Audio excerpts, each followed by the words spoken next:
Assalamualaikum warahmatullahi wabarakatuh. Baiklah, di sini saya akan mempresentasikan bisnis plan tentang perencanaan usaha mochi manis. Sebelumnya, perkenalkan nama saya Karen Arika Islam Madina dengan NIM 24058093 dari Prodi Pendidikan Sosiologi Fakultas Ilmu Sosial. Baiklah, langsung saja saya akan membacakan bab 1 pendahuluan. Mochi adalah sejenis kue yang terbuat dari tepung ketan yang dikukus atau diolah dengan cara memukul adonan ketan yang lengket. Makanan ini telah menjadi bagian tak terpisahkan dari budaya Jepang selama berabad-abad. Namun dalam usaha ini saya mengusung mochi, yakni makanan penutup yang diambil dari negara matahari terbit yang memberikan kenikmatan berbeda saat memakannya. Berbahan dasar tepung beras atau mochiko, mochi berbeda dari mochi biasanya karena lebih praktis dengan ditusuk, disertai lembaran krim dan topping agar semua variannya lebih terasa. Mau diambil dari kata plesetan kata mau dengan representasi banyaknya permintaan akan itu, serta chi diambil dari kata mochiko yang berarti tepung beras atau bahan dasar mochi.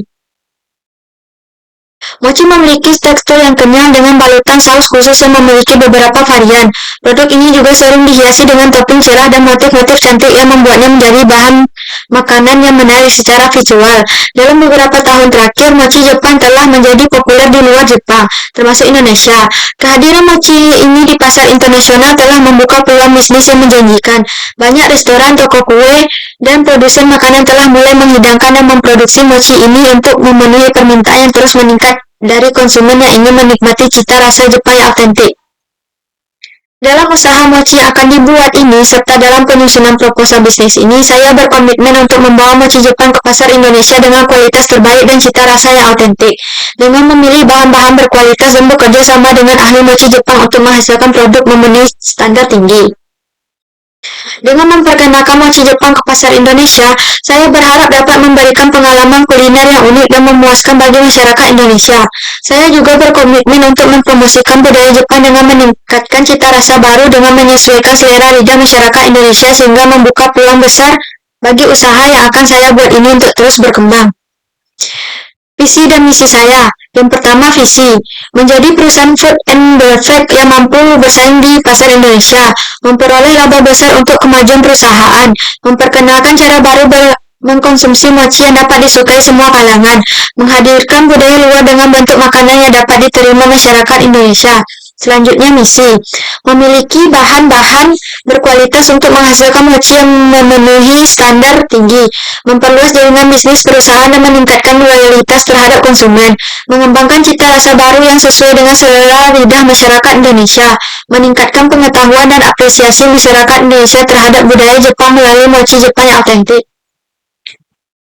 Selanjutnya, bab 2, gambaran umum rencana usaha. Yang pertama, ringkasan eksekutif. Menawarkan produk mochi premium dengan berbagai varian rasa dan isian yang menyesuaikan selera pasar modern. Dengan menyesuaikan selera pasar modern, serta mengedepankan bahan baku alami, proses pembuatan yang higienis, serta kemasan yang ramah lingkungan. 2. Deskripsi usaha. Saya menyediakan berbagai varian rasa seperti matcha, coklat, dan stroberi yang mampu memuaskan selera konsumen yang berbeda-beda. Tekstur mochi yang kenyal dan lembut dengan memberikan pengalaman makanan yang berbeda dan memudahkan. Selanjutnya, rencana produksi. Rencana produksi bisa dilihat sesuai yang ada di PPT saya ini. Selanjutnya, analisis pasar. Pasar mochi menunjukkan peluang yang besar seiring dengan tren konsumsi makanan ringan dan dessert yang terus meningkat. Konsumen semakin mencari produk yang unik dan memiliki cita rasa khas, dan mochi dengan berbagai variasi rasa memenuhi kebutuhan tersebut. Meskipun persaingan di pasar makanan ringan cukup ketat, saya melihat potensi untuk bersaing dengan menawarkan kualitas produk yang tinggi dan inovasi rasa yang beragam. Untuk menarik lebih banyak masyarakat, saya fokus pada menjaga kualitas mochi, memperkenalkan varian rasa baru, dan menetapkan harga yang kompetitif. Upaya ini bertujuan untuk meningkatkan daya saing dan harga pasar perusahaan. Kualitas tinggi dan inovasi rasa menarik membantu menarik dan mempertahankan pelanggan, serta memperluas basis konsumen baru. Selanjutnya, strategi pemasaran. Untuk memasarkan produk mochi, saya akan menerapkan pendekatan pemasaran komprehensif, produksi melalui platform media sosial seperti Instagram, Facebook, dan lain-lainnya. Segmentasi merupakan cara memilah kelompok konsumen berdasarkan potensial penawaran produk yang berbeda. Selanjutnya, target. Targetnya seperti anak sekolah, mahasiswa, dan masyarakat.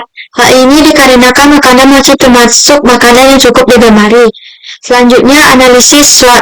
Yang pertama, kekuatan. Keunikan dan inovasi mochi menawarkan rasa yang baru dan kekinian dibandingkan mochi tradisional. Hal ini menarik minat konsumen yang bosan dengan rasa klasik. Mochi yang memiliki tekstur kenyal yang unik dan menyenangkan untuk dikunyah dengan penggunaan bahan berkualitas dapat membuat rasa mochi lebih enak dan sehat. Selanjutnya, kelemahan. Mochi memiliki simpanan umur yang pendek, sehingga perlu diperhatikan saat distribusi dan penjualan. Harganya yang sedikit lebih mahal dengan harga yang berkualitas.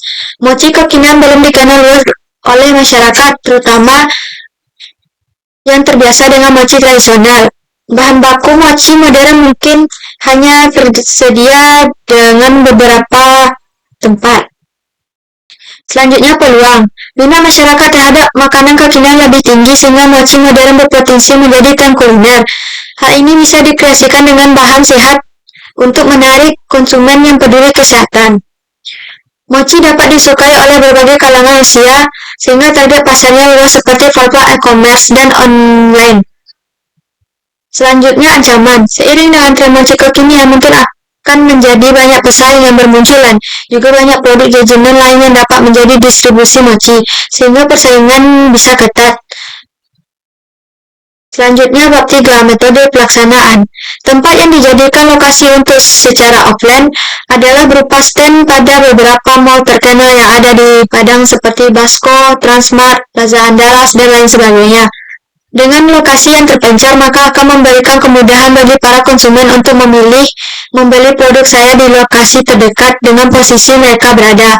Selain lokasi usaha yang strategis, lokasi stand di mall-nya pun berada pada tempat strategis. Para konsumen bisa langsung melihat stand-nya saat masuk ke dalam mall-nya, sehingga hal tersebut akan memudahkan para konsumen dan memberikan daya tarik kepada para pengunjung mall lainnya. Setelah menerapkan strategi pembukaan stand di mall sebagai pusat utama dari upaya pemasaran produk, mochi ini dengan memilih momo strategis yang memiliki lalu lintas pengunjung tinggi dan sesuai dengan target pasar, mendesain stand yang menarik dan mencerminkan branding produk mochi, mengadakan event testimoni produk secara berkala, memberikan diskon khusus atau penawaran bundling, serta program loyalitas, mengundang influencer dan publik figur lokal untuk mengunjungi stand saya dan membagikan pengalaman mereka di media sosial. Saya juga membuat konten menarik di media sosial menggunakan hashtag khusus dengan kontes atau giveaway untuk menarik pengikut media sosial, dan mengumpulkan pembalik dari pengunjung serta menganalisis data penjualan mengetahui varian mochi yang paling diminati dan mengevaluasi efektivitas strategi pemasaran. Baiklah, sekian dari presentasi saya. Saya mengucapkan terima kasih dan maaf jika terjadinya salah kata. Assalamualaikum warahmatullahi wabarakatuh.